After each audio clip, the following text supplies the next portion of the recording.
नमस्कार साथियों, मैं अजीत स्वागत करता हूं भारत के सबसे बड़े लर्निंग प्लेटफॉर्म अनअकैडमी पर, जहां पर मैं आपके साथ जुड़ा हूं आज लेट्स क्रैक यूपी एग्जाम पर बहुत ही शानदार एक बेहतरीन मुद्दा लेकर। तो आप सभी साथीगण मेरे साथ जल्दी से लाइव आ जाए, जुड़ जाएं।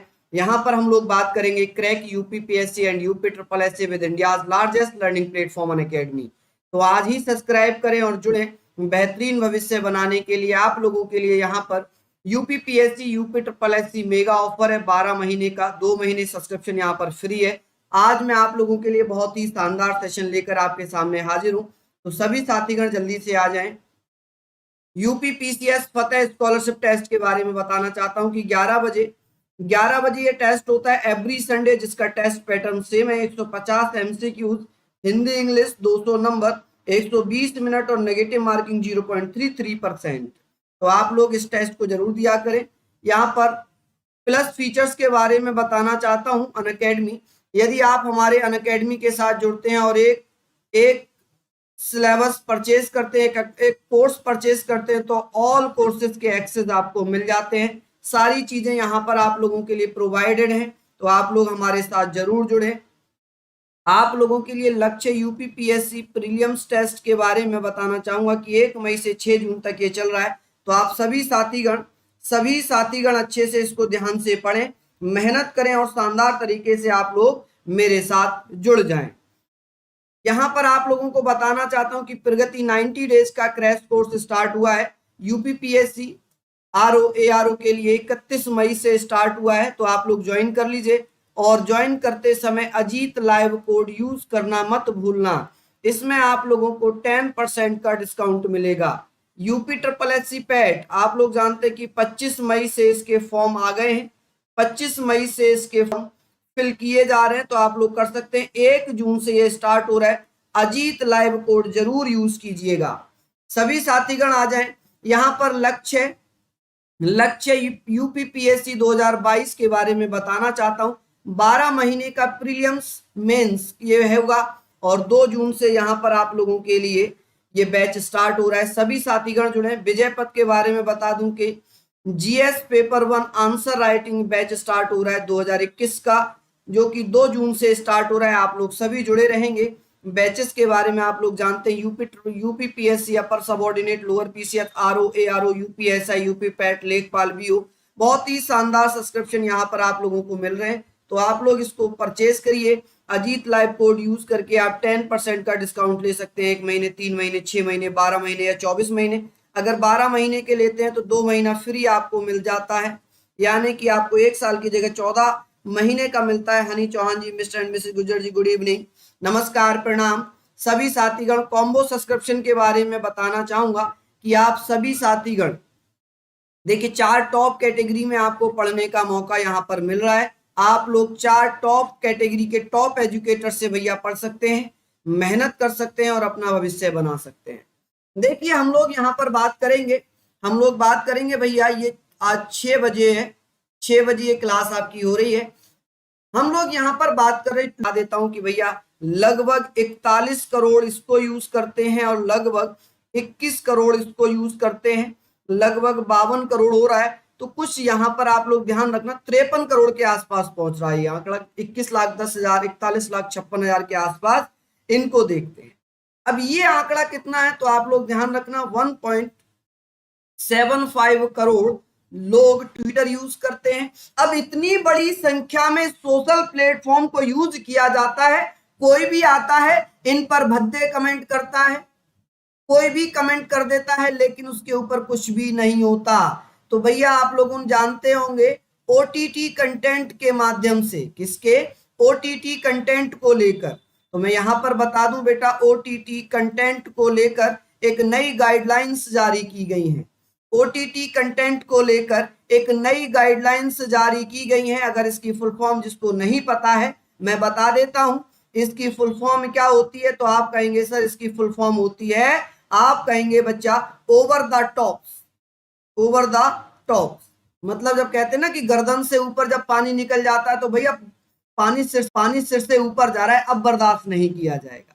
ऐसा कंटेंट अगर कोई यूज करता है तो उसके खिलाफ क्या एक्शन लिया जाएगा, क्या नहीं लिया जाता। इसके लिए भारत सरकार ने भारत सरकार ने भैया 25 फरवरी 2021 को एक नई गाइडलाइंस जारी की। क्या किया, यहां पर मैं बता देता हूं। इसको लेकर भारत सरकार के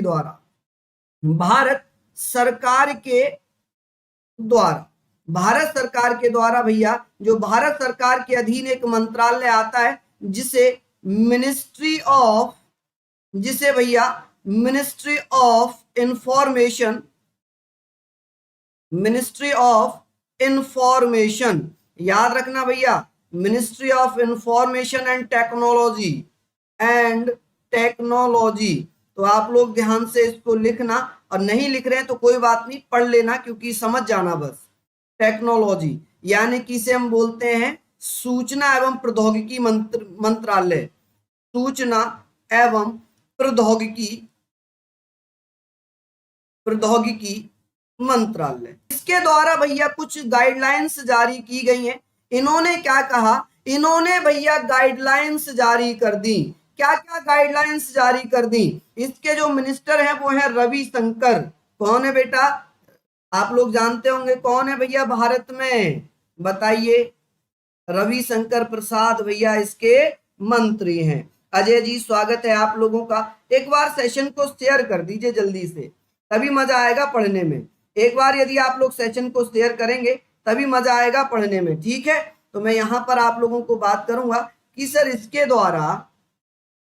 द्वारा क्या गाइडलाइन जारी की गई है, गाइडलाइंस क्या जारी की गई है। तो आप लोग कहेंगे सर गाइडलाइंस जो जारी की गई थी वो क्या क्या गाइडलाइन जारी की गई हैं। तो आप कहेंगे सर तीन, यहां पर सबसे पहला इन्होंने कहा कि सर एक नोडल ऑफिस बनाना चाहिए। क्या बनाना चाहिए? एक नोडल ऑफिस बनाया जाए। क्या बनाया जाए जी?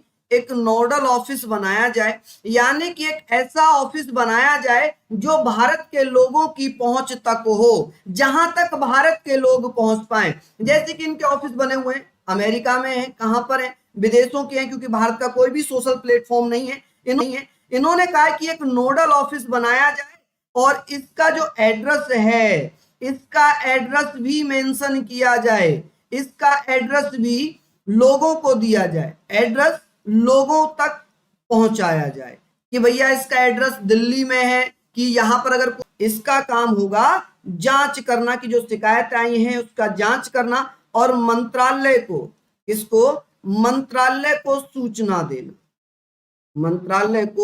सूचना देना, ठीक है जी। इसका ये काम है, इसको मंत्रालय को सूचना देना। मान लीजिए कि अब मंत्रालय थोड़ी किसी के पास भागता फिरेगा, मंत्रालय थोड़ी अमेरिका में जाके वहां से पूछेगा, वो तो भारत में ही नोडल ऑफिसर को पकड़ेगा, उससे पूछेगा कि हाँ भैया बताओ कि यहाँ पर ये चीजें हुई हैं, इसकी सूचना दो। तो ये भैया मंत्रालय को सूचना जारी करेगा, ठीक है। इन्होंने कहा कि सर एक ऑफिसर बनाना चाहिए, एक अधिकारी की नियुक्ति की जाए जिसे रेजिडेंट ग्रीवेंस ऑफिसर, यानी कि अगर मैं बोलूं इसको तो हम इसको बोलेंगे भैया निवासी, जो भारत में निवास करने वाला शिकायत अधिकारी हो। कौन हो जी? शिकायत अधिकारी हो, ठीक है। कौन हो भैया? शिकायत अधिकारी हो, ठीक है जी। कौन होना चाहिए? कि ऐसा अधिकारी भारत में होना चाहिए जिसके पास तक भारतीयों की पहुंच हो। के खिलाफ किसी ने कोई टिप्पणी कर दी, क्या मैं डायरेक्ट अमेरिका जाऊंगा? नहीं जा सकता। मैं किसके पास जाऊंगा? तो मैं भैया रेजिडेंस ग्रीवेंस अधिकारी के पास, यानी कि जो मेरी समस्या है उसका निपटारा इसको करना पड़ेगा। इसको निपटारा करने के लिए 24 घंटे के अंदर अंदर ये कार्यवाही करेगा। क्या करेगा भैया? ये कार्यवाही करेगा। यदि कोई शिकायत की गई है तो 24 घंटे के अंदर अंदर कार्यवाही करेगा, और 15 दिन के अंदर अंदर ये उस रिपोर्ट का निपटारा करेगा। क्या करेगा? उस रिपोर्ट का निपटारा करेगा। तो भैया ये बात तो बहुत अच्छी है कि एक अधिकारी बना दिया जाए, एक अधिकारी की नियुक्ति कर दी जाए कि जो 24 घंटे के अंदर अंदर शिकायत पर कार्यवाही करे और 15 दिन के अंदर अंदर भैया उसका निपटारा करे। क्या करे मेरे साथियों? निपटारा करे। चलिए ये भी बहुत अच्छी बात है, इसमें सरकार ने कुछ गलत नहीं किया, ठीक है जी, ये भी सही किया। इन्होंने कहा कि एक अधिकारी और बनना चाहिए, एक अधिकारी और बनना चाहिए जिसे चीफ कंप्लेंट्स, आप कहेंगे एक चीफ कंप्लेंट्स ऑफिसर की नियुक्ति की जाए। क्या किया जाए? एक ऑफिसर की नियुक्ति की जाए, जिसको हम क्या बोलेंगे भैया? इसको बोलेंगे मुख्य अनुपालन अधिकारी। क्या बोलेंगे? अधिकारी। क्लियर है जी?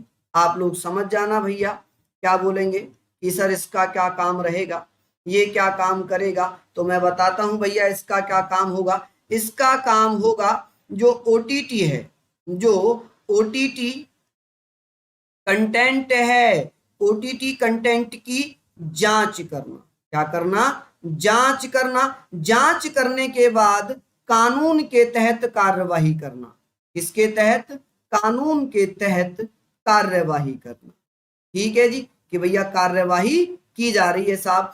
मान लीजिए किसी ने हिंदू मुस्लिम भड़काने के लिए कुछ मैसेज जारी कर दिए, कुछ आपत्तिजनक टिप्पणियां कर दी, तो भैया इसका काम होगा उसकी जांच करना और कानून के तहत भैया इसका निपटारा करना। ठीक है जी। इन्होंने कहा कि सर मंथली रिपोर्ट भी तैयार करनी पड़ेगी। इन्हें भैया मंथली एक रिपोर्ट भी तैयार करनी पड़ेगी, यानी कि हर महीने रिपोर्ट, यानी कि बेटा हर महीने एक रिपोर्ट भारतीय मंत्रालय को सौंपनी पड़ेगी। हर महीने एक रिपोर्ट तैयार करनी पड़ेगी और ये रिपोर्ट किसको देनी होगी? आईटी डिपार्टमेंट को, आईटी मिनिस्ट्री को देनी पड़ेगी। किसको देनी पड़ेगी? आईटी मंत्रालय को देनी पड़ेगी। मंत्रालय को बेटा देनी पड़ेगी। ठीक है जी, कि कितनी रिपोर्ट आई, कितनी शिकायत आई, कितनी शिकायतों का निपटारा किया गया, किस शिकायत में क्या काम किया गया, जिस शिकायतकर्ता ने काम शिकायत की थी उसका निपटारा हुआ या नहीं हुआ। ठीक है, ये ध्यान रखना। एक एक्ट है भैया, एक आईटी एक्ट है। कौन सा एक्ट है जी? एक आईटी एक्ट 2000। इसकी धारा 79 अब तक इनको बचाती आई थी।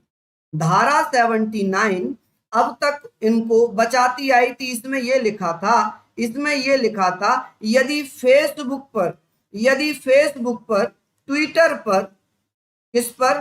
ट्विटर पर, इंस्टाग्राम पर, किस पर? इंस्टाग्राम पर यदि कोई आपत्तिजनक टिप्पणी की जाती है तो इनके खिलाफ एफआईआर नहीं होगी, इनके खिलाफ कोई भी एक्शन नहीं लिया जाएगा। ये इनका संरक्षण करती थी। क्या करती थी? ये इसका संरक्षण करती थी। लेकिन अब सरकार ने कहा है कि यदि इनका पालन नहीं किया जाता है, अगर इनका पालन, जो गाइडलाइंस हैं, इनका पालन नहीं किया जाता है तो भैया धारा 79 का संरक्षण हटा लिया जाएगा और एफआईआर इनके खिलाफ होगी। इसके तहत गलत टिप्पणी करने वालों के खिलाफ एफआईआर हुआ करती थी। लेकिन अगर इन अनुदेशों का पालन नहीं हुआ तो भैया व्हाट्सएप, फेसबुक, इंस्टाग्राम, इनके खिलाफ भैया एफआईआर हो जाएगी, क्योंकि आईटी धारा 79 को हटा लिया जाएगा। इनका संरक्षण इन्हें नहीं दिया जाएगा। इनका संरक्षण इन्हें नहीं दिया जाएगा। कि सर इनको कोई टाइम लिमिट दी थी क्या? इनको क्या कोई टाइम लिमिट दी गई थी? हाँ भैया, इनको टाइम लिमिट दी गई थी। क्या टाइम लिमिट थी? तो भैया 26 फरवरी से लेकर इनको 3 महीने दिए गए थे, जो कि कल समाप्त हो गए, जो कि भैया 26 मई 2021 को समाप्त हो गए। अब भारत सरकार भैया देखिए इतना बड़े प्लेटफॉर्म में एकदम स्पेंड नहीं कर सकती। हो सकता है कि इन्हें थोड़ा सा टाइम दे दे, जैसे कि ट्विटर है। ट्विटर ने भैया 6 महीने का टाइम मांगा है। ट्विटर ने 6 मंथ का टाइम मांगा कि हमें 6 मंथ दे दीजिए, हम यहां पर सारी गाइडलाइंस जारी कर देंगे। ठीक है, क्या कर लेंगे? सारी गाइडलाइंस जारी कर देंगे। ठीक है जी, समझ रहे हैं आप मेरी बात? चलिए, उम्मीद है आप लोग लिख रहे हैं, या नहीं भी लिख रहे हैं तो कोई दिक्कत नहीं, बस आप समझ जाएं कि अगर आपने गलत टिप्पणी कोई की तो फंसेंगे, है ना जी? समझ रहे हैं कि एकमात्र भैया सोशल प्लेटफॉर्म है, एक कौन सा? केवल एक सोशल प्लेटफॉर्म है जो भारत का है, कू। कौन सा है? कू। आप लोग याद रखना, कू जो है भारत का एकमात्र प्लेटफॉर्म है जिसने एक गाइडलाइन जारी की है, गाइडलाइन को अपनाया है। ठीक है, इन गाइडलाइंस को किसने अपनाया है? तो कू ने भैया लागू किया है, क्योंकि ये भारत का है। ये ट्विटर के जैसे ही भारत का एक ऐप है, भारत का ही एक ऐप है। उम्मीद करता हूं ये जानकारी से आप खुश होंगे, आपको ये जानकारी समझ में आई होगी। तो ऐसे ही आप लोग नए नए टॉपिक्स के साथ मेरे साथ बने रहें, मेहनत करते रहें। मिलते हैं 7 बजे अनअकैडमी लर्निंग ऐप पर आप लोगों के लिए जीके जीएस की क्लास में। तब तक के लिए धन्यवाद, नमस्कार, जय